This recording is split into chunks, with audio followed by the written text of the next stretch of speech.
자, 그러면 이제 그 입으로 네. 문재인 대통령에 대해서 이제 수사 중이니까 네. 먼저 이제 그 문다의 남편 서창호 있잖아요. 타이스타젯 그 취업해가지고 이제 페이퍼 컴퍼니 일도 안 하고 전무래가 월급하고 쭉 생활비, 네. 학비까지 주가 2억 2,300을 2년 줬거든요. 이거는 직접 뇌물을 보고 있잖아요, 지금 검찰이요. 네. 가족이니까 경제공동체. 네. 그런데 그 먼저 홍준표 시장이 이걸 자꾸 이게 그 자식 뭐 용돈 생활비 좀 보태준 가지고 너무한 거 아니냐 이게 그 너무 사소한 거 가지고 이게 하는 거 아니냐. 그러니까 꼴잡이라 했나요? 꼴잡하다고 이야기하면서 경상도 사투리라는데 예. 저는 저 경상도 촌놈이고 예, 저도 처음 들어봐요. 변호사님이나 저나 비슷한 억양을 쓰잖아요. 예. 그리고 경상도 공용어를 쓰는데 저 태어나서 지금까지 그 말 처음 들었어요. 저도 처음 듣는데 꼴잡. 예. 뭐 이게 치사하고 뭐 유치한 뭐 이런. 제가 보기에는 뭐 하여튼 이 저 쓰다가 오타가 났는데 계속 우기고 있는 거 아닌가? 예? 오타로 우기고 있는 게 아닌가. 경상 사투리라고. 전에도 그랬거든요. 영감탱이가 존댓말이라고 경상도에서 장인 영감탱이 존댓말이라고 막 우겨가지고 경상도에서는 친하게 친밀한 의도로서는 존댓말을 이 장인 영감한테 영감탱이라고 그런다고. 그거 하면 기대 맞지 싶은데. 하여튼 중요한 거는 이게 상당히 중대한 범죄잖아요. 뇌물 사건이니까. 네. 1억만 넘으면 무기징역 뭐, 10년. 꼴cab이든 뭐 꼴값이든 뭐 좀스럽든 상관없이 예. 이게 이제 물론 우리 홍준표 시장님 말씀도 틀리는 건 아니에요.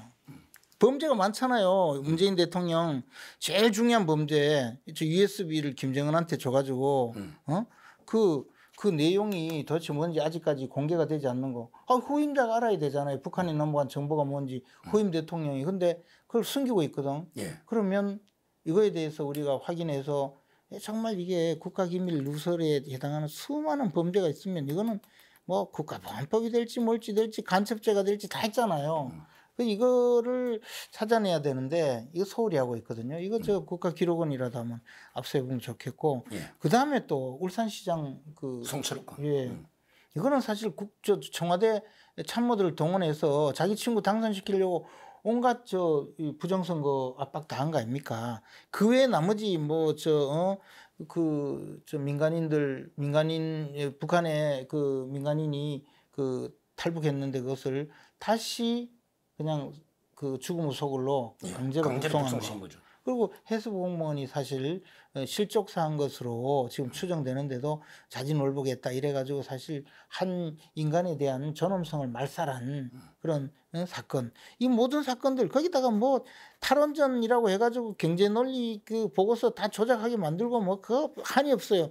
이런 많은 죄가 있는데 기껏 가족 간에 도와주고 하는 그거 가지고 이거 수사해가지고 지금 처벌하려고 하는 거 되냐?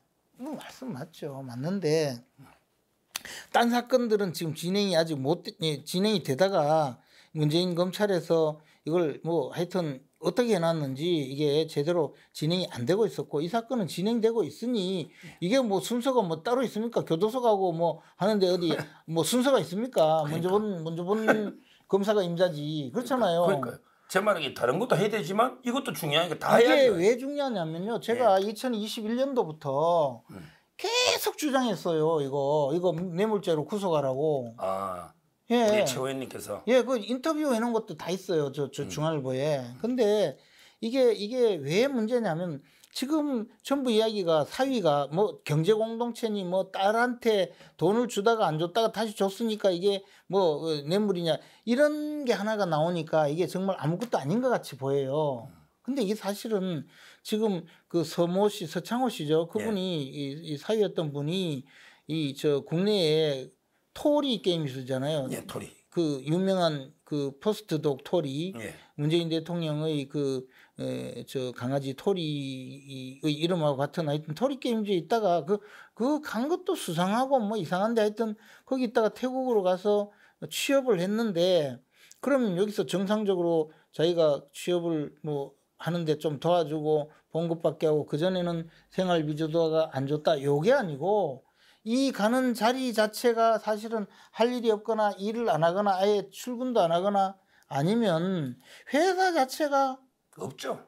페이퍼 매출이 컴퍼니고 매출이 700 뭐 몇백만 원씩밖에 안 되는 그래서 거죠. 오로지 이 서창호 씨 이 사람을 임원으로 채용해서 월급을 주기 위해서 페이퍼 컴퍼니도 만들고 돈을 주고 그러면서 자기는 중소기업진흥공단 이사장으로 그렇죠. 자리를 얻고 나중에 공천까지 받았다면 이야말로 얼마나 큰 부패행입니까? 그러니까 저는 최악의 매관매직이죠. 국제- 자리 받고 돈 주고. 예, 거기도 우리나라에서 들킬까봐 태국까지 가가지고 이스타항공에 차라리 그냥 취직을 시키지. 근데 저는 저도 생각해 보니까 이스타제 취업시키면 노조원들이 많잖아요. 직원들이 몇백 명 있잖아. 네, 태국에 보내려면 아무도 보는 사람이 없잖아요. 그때 박석호나 몇 명 없었거든요. 예. 그러니까 남의 눈치 보이니까. 거기에 또 외국인 직원도 있었더라고 타이스타jet에. 예. 근데 어쨌든 그래서 근데 사실 국내에도 임원으로 그 전무이사 이렇게 갔으면 그게 노조의 문제가 아니고 감시가 있잖아요. 예. 그래서 아마 못 가고 저 태국에 어디 가가지고 페이퍼 컴퍼니 비슷한 거 하나 만들어가지고 거기에 임원이랍시고 사실은 출근한 기록도 별로 없다잖아요. 그러면 오로지 그냥 돈이 그냥 통장으로 들어간 거죠. 예? 그 회사 빌미로해서 그 회사로 돈이 그러니까 타이이스타젯에서 횡령해서 이스타 항공에서 횡령해서 타이이스타젯을 설립해서 거기서 돈을 그냥 서창호 씨 계좌로 꽂아준 것뿐이고 사실 법인자금 횡령이죠, 그죠? 근데 이게 이제 결국엔 뇌물죄가 되는 건데 그러니까 뇌물이라고 하는 거지 무슨 딸한테 한 달에 생활비 주다가 안 주고 취직시키고 이 사람은 열심히 그 회사에서 일해서 자기가 먹고 살고 이 문제가 아니거든요.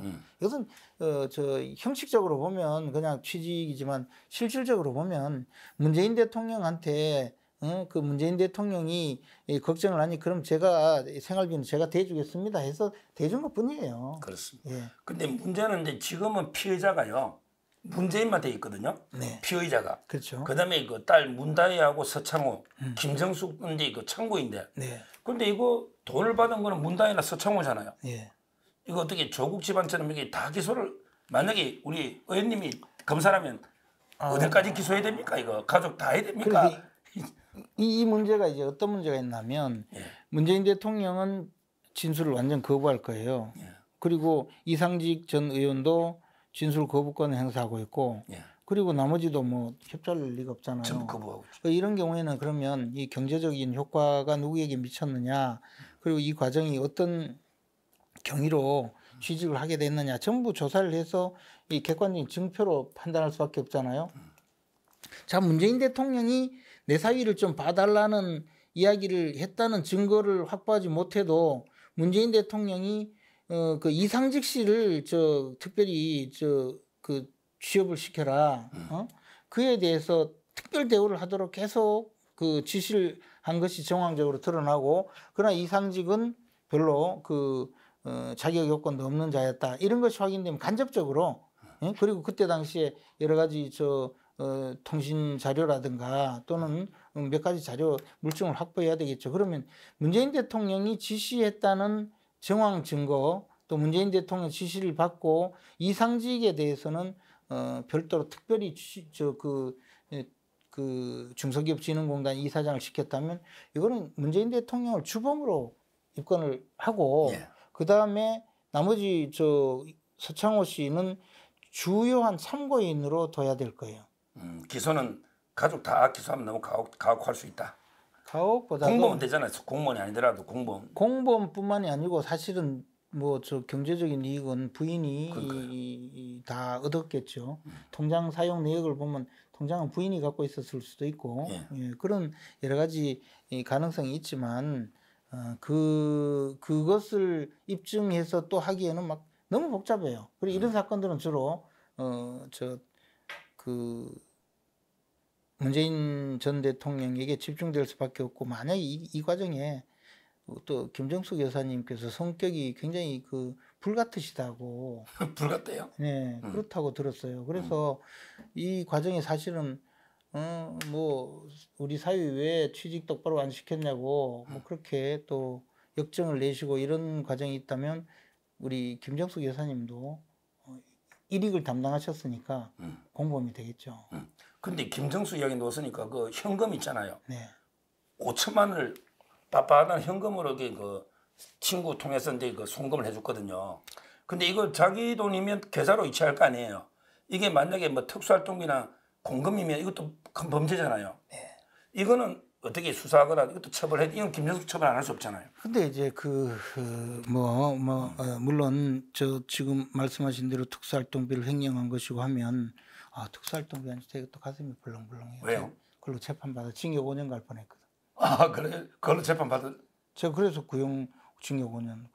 특수활동 썼다고? 아니 저는 뭐 돈 지나가는 구경도 못했는데 국정원 특수활동비를 청와대 정무수석실에서 여론조사 비용으로 사용했다라는 제목으로 제가 기소가 돼서 무죄 판결을 받았죠. 예. 1심부터 대법원까지. 그래서 제가 이 특수활동비 분야에는 당대 최고의 경험과 이론을 겸비하고 있습니다. 그 김정수 여사 보낸 거는 이게 특수활동비라 봐야 되잖아요. 현금이면. 그 부분만 따져가지고 따서 저를 특별검사로 임명만 해주시면 네, 제가 해주면 3일 안에 해결하겠습니다.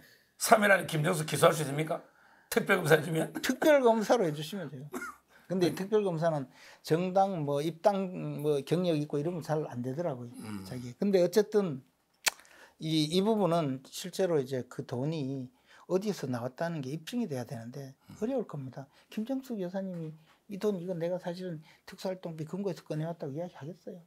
근데 본인이 오히려 어디서 꺼냈는지 계좌에서 꺼냈는지 본인 입증 소명하면 되잖아요. 진술 거부권. 진술 거부권으로. 예. 뭐 그런 그렇고. 제가 김정숙 여사님 변호사라면 딱 그러겠죠. 그냥 모른 척 하시죠. 나는 진술 아무 안 할 테니까 네가 밝혀봐라 특활비라는 거. 네. 이렇게 잡아댄다. 그렇죠.